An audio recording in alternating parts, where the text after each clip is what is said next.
만복 근원 우리 주여 위로하소서. 우리 주와 같으시니 어디 있을까. 주여 주여 내가 비오니 죄인 오라 하실 때에 날 부르소서. 제대로 된 예배를 행하는 자 한 사람을 찾아요. 우리가 얼마만큼 하나님께 다가가려고 하는지, 얼마만큼 하나님 가까이 가고 싶어 하는지, 이런 걸 하나님께서는 보세요. 그래서 지난주에도 말씀드렸지만 우리는 늘 어떻게 하면 하나님과 가까이 있을까? 어떻게 하면 하나님 곁에 있을까?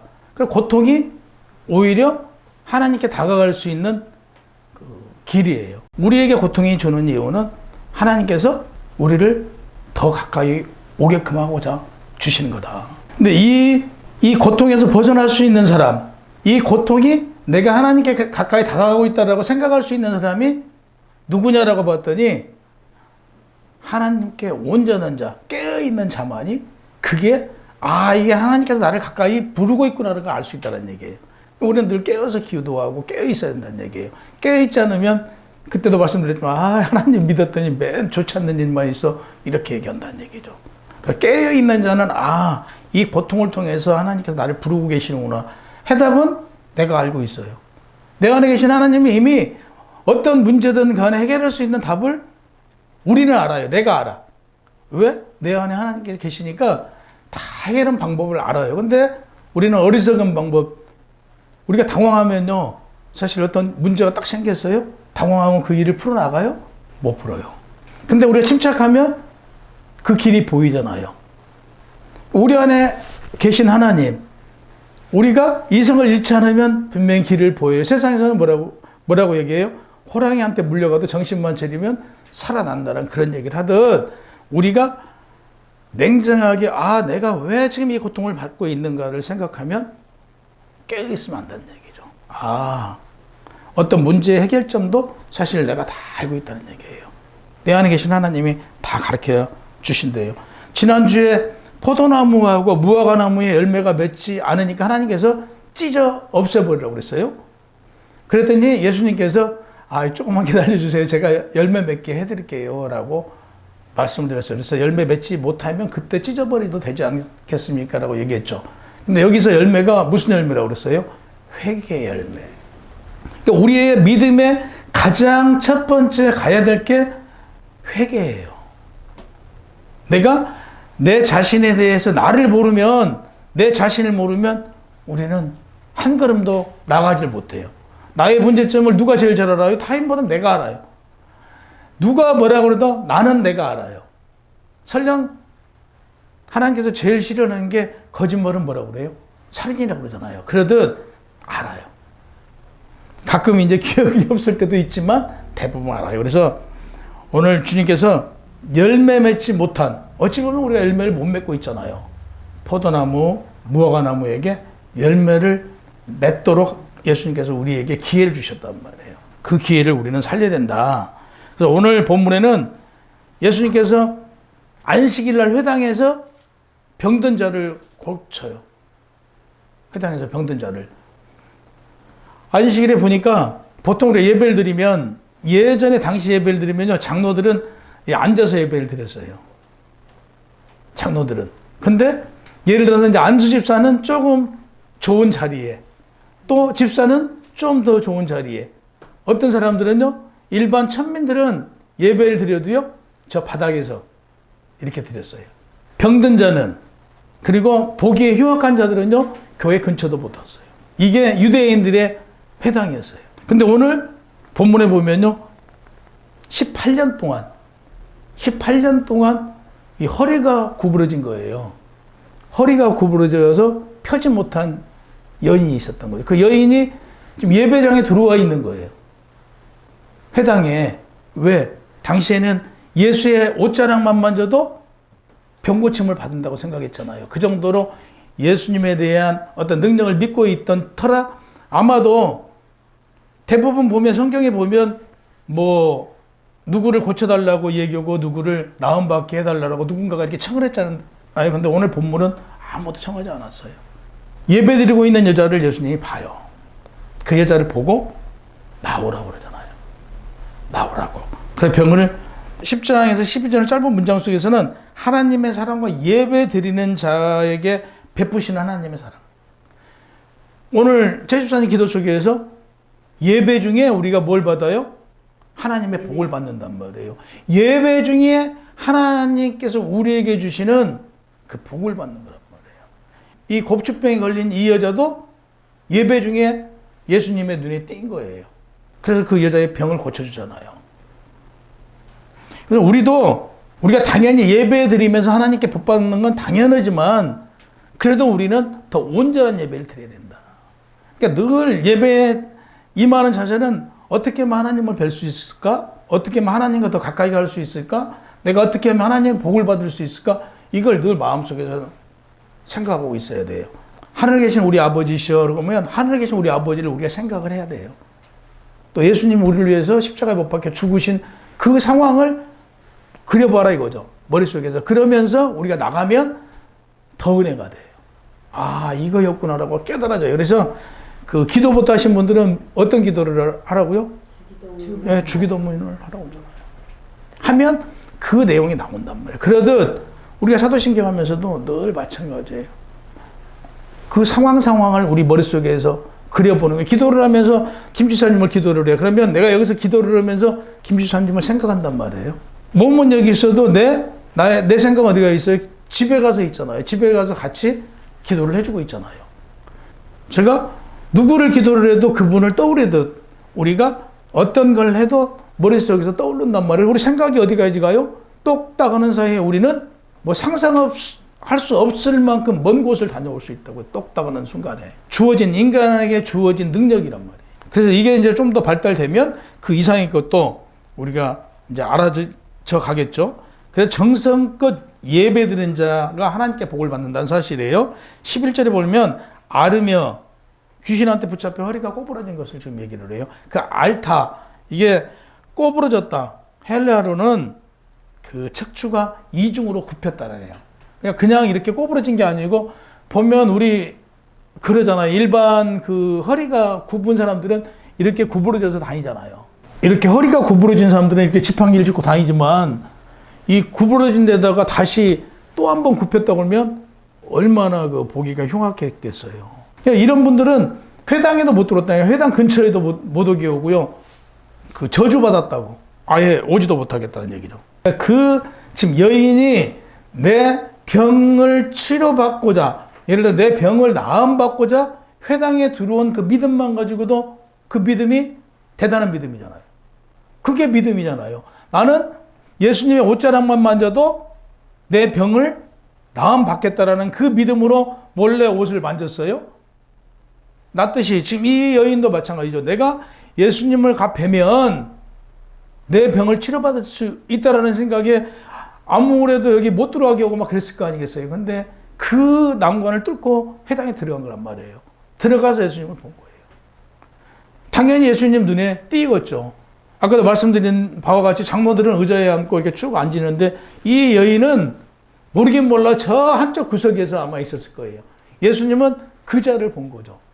예수님은 먹고 살기 좋고 여유로운 자를 찾아요? 아니에요. 그래서 그런 자들을 본 거예요. 그래서 그 자를 보고 나오라고 그래서 그에게 안수해서 치료를 해줘요. 아까도 말씀드린 바와 같이 병이 아스테네이아스라는 이 단어고요. 뉴프마라는 단어가 영이라는 단어거든요. 그러니까 병과 영이 겹쳐져 있었다는 것이죠. 그러니까 병과 영이 겹쳐져. 다시 얘기해서 병과 귀신이 들려져 있었던 거예요. 그래서 이게 두 개가 치료가 돼야 이 여인은 치료를 받아요. 우리 성경에는 지금 우리 한글 성경에는 그냥 18년이라고 나와 있잖아요. 원문에는 뭐라고 나와 있냐면요. 10년 하고도 8년이라는 세월이 더 갔대요. 그러니까 굉장히 오랜 기간을 얘기를 하잖아요. 우리는 10년이면 강산도 변한다고 그러잖아요. 그러니까 강산이 2번 변할 정도로 시간이 많이 흘렀다. 그러니까 사실 18년 동안 이렇게 구부러져 있으면 거의 못 써요. 예? 그러니까 이게 귀신 들려서 이렇게 돼 있었다. 여인이 마귀에게 붙들려 고통받는 여자에게 온전한 자유를 안식일날 준 거잖아요. 그게 자유예요. 우리가 온전한 안식이 뭐냐 그러면 자유함이잖아요. 자유함. 그래서 세상에서도 그러잖아요. 우리가 근심하고 걱정하면 야, 몸성은 것만 가지고도 감사하게 생각을 해요. 그래서 정이 힘들고 고통스러우면 병원에 가서 보라는 얘기죠. 병원에 가서 보면 몸 아픈 사람들을 보면 네가 얼마나 행복한 사람인가를 알 수 있고 더 죽고 싶을 정도 힘들면 어디 가보라고 그래요? 장례식장에 가보라고 그래요. 가보면 네 삶이 얼마나 소중하고 귀한 걸 알게 될 것이라고 그러잖아요. 그 정도로 세상에서 얘기하듯이 여기서도 그 얘기를 해요. 이미 의술로는 손쓸 수 없는 그의 고통은 이로 말할 수 없었다 이거죠. 그 고통을 바라본 예수님은 그에게 아무 조건 없이 나와라. 12절과 13절에 보면 여자를 불러 이르시되 여자여 네가 내 병에서 놓였다. 미리 선포를 해요. 그래서 우리가 귀신 들린 자들이나 우리가 입술로 먼저 선포한다는 얘기가 뭐냐면요. 우리 말 굉장히 그래서 말 조심하라고 그러잖아요. 중요하다. 네, 중요해요. 우리가 말로 선포한 대로 그래서 우리 예수 믿는 사람들은요. 뭐 하지 말아야 되냐면요. 증오하지 말고 또 입으로 살인하지 말아야 돼요. 우리가 입으로 험한 말을 해요. 누구를 향해서. 이게요. 그게 시위가 된대. 실질적으로요. 그래서 우리는 저주하지 말아야 돼요. 웬만하면 정말 우리 살아가면서 저주의 말은 안 하는 게 좋아요. 말이 시가 돼요. 그러니까 미리 우리는 예수님께서도 그랬잖아요. 내 병에서 놓였다. 선포를 해요. 그리고 안수를 하니까 그가 병에서 나음을 얻었단 말이에요. 여자가 곧 펴서 하나님께 영광을 돌릴지라. 누가 예수님께 이 여자를 뭐 병 고쳐달라고 하지 않았다고 말씀드렸잖아요. 근데 예수님이 소외된 자, 자기에서 정말 거의 안 보일 정도로 구석에 있었을 거란 말이에요. 그 여자를 불러서 안수해줘서 그 병을 고쳐준단 말이에요. 예수님께서 여인에게 그 선포하는 것은 질병만 치료한 게 아니고 너에게 매여있는 마귀 귀신까지도 쫓아내 주신단 말이에요. 근데 이게 언제라고 그랬어요? 안식일이잖아요. 안식일은요, 그들이 만들어 놨어요. 성경에 안식일날 이러지 말라는 법은 없어요. 근데 모세가 하나님께 받으면서도 안식일날 이러지 말라고 계명받은 건 없잖아요. 없는데도 불구하고 장로들이 만들어요. 안식일날 일을 하면 안 된다. 이날도 마찬가지예요. 지금 예수님이 회당에서 여인에게 병을 고쳐준 것 자체가 노동으로 본 거예요. 왜 엿새 동안 일이 있는데 왜 하필이면 안식일날 이 회당에 와서 네가 노동을 하느냐 이거예요. 그래서 왜 병을 고쳐주느냐. 다른 날, 원래 안식일이 아닌 다른 날 그 일을 행하라 이거죠. 예수님께서 진정한 안식이란 그가 18년 동안 병에 매여 있다가 병치료를 받고 온전한 자유를 얻는 게 그에게는 안식이다. 너희들이 소나 당나귀들한테 주일날 끌고 가서 물을 먹여요. 근데 당시에 법에 의하면 짐승들에게는 물을 먹여요. 근데 바가지로 퍼서는 못 먹이는데 그들을 데려가서 물을 먹여 구유에다가 물을 부어서는 먹게 할 수 있다는 얘기예요. 그러면 구유에다가 물 붓는 행위는 노동 아니에요? 노동이잖아요. 그러니까 예수님께서 하시는 말씀이 그거예요. 야, 너희가 짐승을 향해서 짐승을 하루 굶기는 것에 대해서는 너희가 안 굶기면서 18년 동안 매여있는 그 여인 병 고쳐준 것에 대해서 너희가 지금 얘기를 한다는 게 말이 되냐. 앞뒤가 안 맞지 않느냐라고 예수님께서 따져요. 한마디로 논쟁을 한 거예요. 예수님이 이겼어요. 그러니까 예수님을 그 말씀 듣고 자들은 막 영광 돌리고 찬양을 하겠죠. 근데 이들은 참 찝찝하죠. 당시에 자기들이 말에 밀리고 그러니까 예수님을 이 이후로는 회당에 안 세워버려요. 회당에서 말씀을 못 전하게 하니까 이때부터는 예수님이 이제 회당에서 말씀을 전한 게 아니고 어디로 가요? 거리에서, 산에서 이제 모이게 해서 말씀을 전하죠. 심지어는요, 그들은 35개의 규정을 만들었는데 안식일 날은요, 불을 켜거나 꺼서는 안 된다고 그랬대요. 불도 못 껐어요. 안식일에는. 안식일에 병을 고치는데 이걸 고치지 않으면 죽잖아. 이런 것은 고쳤대요. 근데 이렇게 지금 여인처럼 18년 동안 당장 죽을 병은 아닌 것은 고칠 수 없게 규정을 만든 것이죠. 15절에 보면 주님께서 대답하여 이르시되 외식하는 자들아 너희가 각각 안식일에 자기의 소나 나귀를 외양간에 풀어내어 이끌고 가서 물을 먹이지 않느냐. 그러니까 아까 말씀드린 대로 너희가 소나 나귀는 데리고 가서 물을 먹이면서 8년 동안 매여 있는 자를 고친 걸 가지고 따지고 해서 이기고 나니까 이제 미운 거예요. 예수님 미운털 베낀 거예요. 탈무드에 보면 안식일에는 동물들이 그 짐을 싣고 다니지를 못했어요. 그러니까 동물에다가 예전에는 그쪽에 영화 보면 그 나귀들한테 짐을 실려놓고 다니잖아요. 근데 이런 거 물동이 같은 걸 이렇게 그 나귀한테 일을 시켜서는 안 된다라고 규정이 있었대요. 이때 그 유대인들의 천민, 유대인들 중에 그 천민에 속하고 여자와 어린아이와 사람 취급을 못 받았어요. 여자들에 대해서 그 사람 취급을 한 게 아니고 거의 동물보다도 더 못하게 취급을 받죠. 여기서 보면 자기들은 이런 안식일을 만들고 손가락 안 해도 밥 먹잖아요. 자기들 밥 먹고 그러는데 아무 문제가 없잖아요. 손 하나 까딱 안 해도 돼요. 근데 천민들은 어떻게 해요? 안 할 수가 없잖아요, 일을요. 할 수밖에 없잖아요, 천민들은. 이 정도로 그 사람의 인권에 대해서는 그러니까 동물보다 못했대요. 지금 우리가 어떻게 들어도 낙이나 그 소는 주일날 물을 먹이잖아요. 근데 사람들은 그조차도 못했으니까, 천민들은. 그러니까 이때 당시 그 아이나 여자나 병든 자는 짐승보다 못하죠. 근데 그게 그때만 그래요? 오늘날은 어때요? 오늘날요, 개보다 못한 살아가는 사람들이 너무 많아요. 개가 어쨌다고 몇십만 원, 몇백만 원은요, 막 써요. 근데 그 사람들이 어려운 사람들을 위해서 몇십만 원, 몇백만 원 쓸까요? 쓰지 않는 사람들이 많아요. 이때도 그랬다는 얘기죠. 이때 그 탈무드에 의하면 동물들을 잘 보살피라는 법이 있어요. 그러니까 동물들은 잘 보살피면서 이때도 못 먹고 못 사는 사람들한테는 베풀지 않았다는 얘기죠. 동물들은 잘 키우면서. 사람에게는 베풀지 않으면서 동물들에게는 베풀었다는 얘기예요. 2000년 전에 예수님께서 인권에 대해서 은혜했어요. 당시 사람을 사람 취급 안 했다라고 분명히 말씀드렸잖아요. 그러니까 어린아이나 여자나 병든 자를 사람 취급을 안 했어요. 오늘날도 사실 보세요. 병원에 돈 없으면요 죽어요. 치료 안 해줘요. 사람 취급 안 하는 거잖아요. 이 사람들이 형제와 이웃을 해서는 안 베푼다고요. 근데 오늘날도 똑같아요. 동물들은 끔찍하게 여기면서 사람은 뭐 파리목숨처럼 생각하고 아무리 어려운 사람들 뭐 형제 이웃에게도 안 베풀면서 자기가 기르는 동물한테는 막 베풀고, 이게 오늘날도 똑같은 현상이다. 16절에 보면 8배 동안 사탄에게 매임받은 아브라함의 딸을 안식일에 그 매임을 푸는 것이 합당하지 아니하냐 그래요. 그러니까 병 고치는 예수님을 비방하는 자들에게 해당장과 종교 지도자들한테 하는 얘기예요. 너희가 이렇게 모순되냐라고 좀 질책을 하는 거예요. 예수님께서. 좀 너희가 좀 진실해라. 짐승보다도 못하게 사람을 취급하느냐라고 말하는 거예요. 병을 고침 받은 자에게 아브라함의 딸이라고 그랬어요. 인간의 존엄성을 지금 얘기하는 거예요. 당시 여자는, 병든 자는 사람 취급 안 했다고 그러잖아요. 그 사람 취급 안 한 그 자에게 아브라함의 딸이라고 한단 말이에요. 그럼 아브라함의 딸이라는 것은 다시 번역하면 하나님의 딸이라는 얘기란 말이에요.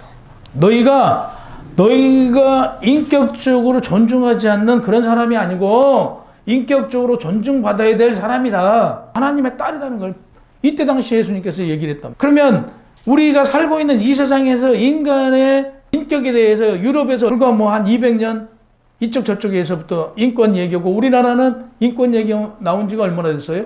불과 얼마 안 됐잖아요. 근데 이미 예수님께서 2000년 전에 인간의 인권에 대해서 얘기를 했다. 아까도 말씀드린 바와 같이 일부 상위 계급층만 인간이었고 나머지들은 인간 취급 안 했어요. 사단에게 매인 바라고 되어 있어요.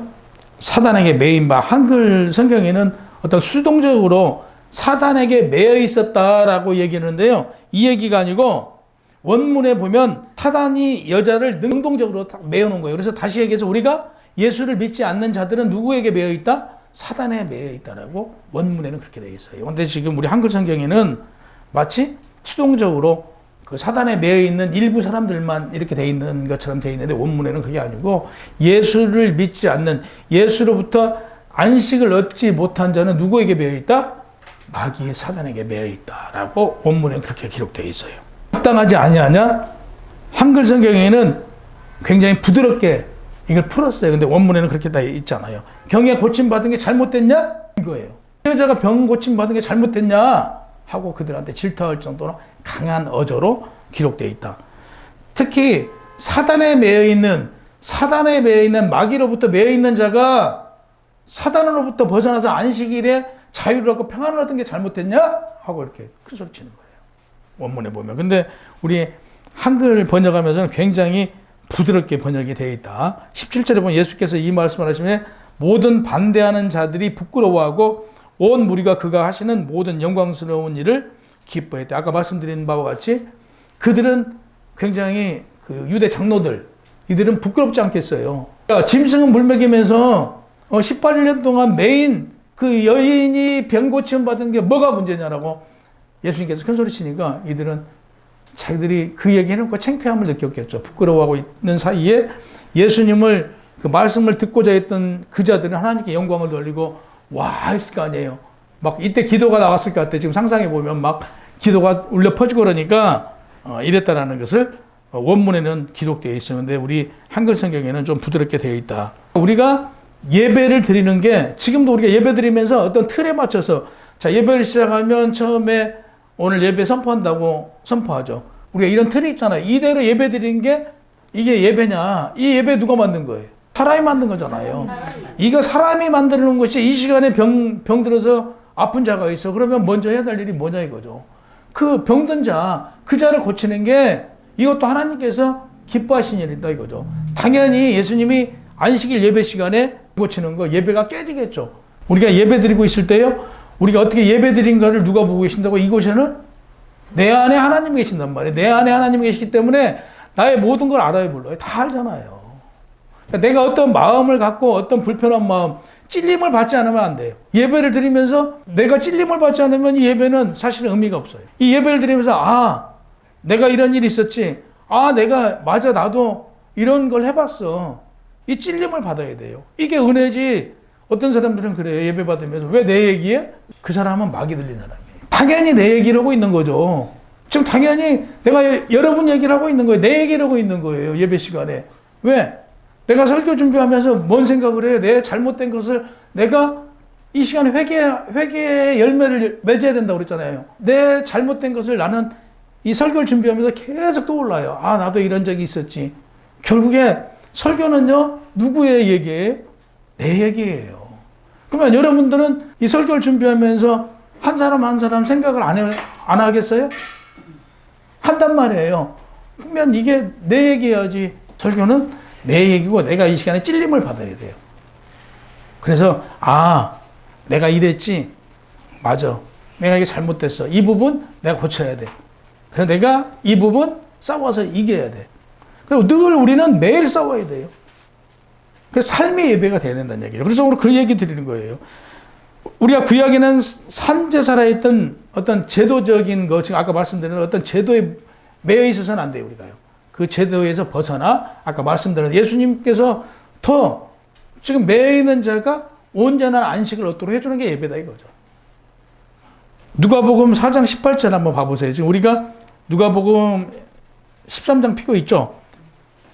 4장 18절, 19절. 18절, 19절이 같이 합독합니다. 주의 성령이 내게 임하였으니 이는 가난한 자에게 복음을 전하게 하시려고 내게 기름을 부으시고 나를 보내사 포로된 자에게 자유를, 눈먼 자에게 다시 보게 함을 전파하며 누린 자를 자유롭게 하고 주의 은혜의 해를 전파하게 하려 하심이라 하였더라 라고 해요. 이게 나사렛 회당에서 봉독했던 말씀이에요. 그래서 오늘 말씀과 같이 우리가 이런 게 우리에게 임해야겠죠. 이게 임하라고 선포하신 거예요. 그래서 이 한 주도 이 말씀과 같이 우리에게 임해서 우리는 온전한 예배 드리는 자, 우리 삶이 예배가 되는 자가 되시길 주님의 이름으로 축원합니다.